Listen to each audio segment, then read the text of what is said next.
ইন্টিগ্রেশনের অঙ্ক দেখছি আমরা dx by e to the power x plus e to the power minus x। এটা কি হবে না, আমরা যদি উপর নিচে e to the power x দিয়ে গুণ করি তাহলে লবে হচ্ছে e to the power x dx, এটাকে e to the power x দিয়ে গুণ করলে কত হবে না e to the power x এর স্কয়ার,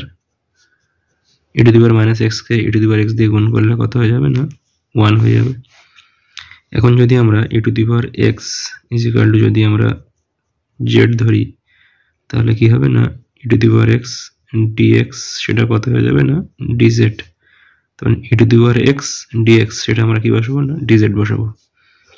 তাহলে উপরে আমরা e to the power x dx এর জায়গায় বসাবো dz, এটা আমাদের হয়ে যাবে কত না e to the power x মানে আমরা z ধরেছি মানে z স্কয়ার প্লাস 1, তাহলে dz by z square plus 1 এটা হয় কি না tan ইনভার্স z প্লাস একটা ইন্টিগ্রেশন কনস্ট্যান্ট হয় c। z এর মানটা কত না e to the power x যদি তোমরা বসিয়ে দাও তাহলে tan inverse e to the power x plus c এটা হয়ে যাবে আমাদের অ্যান্সার।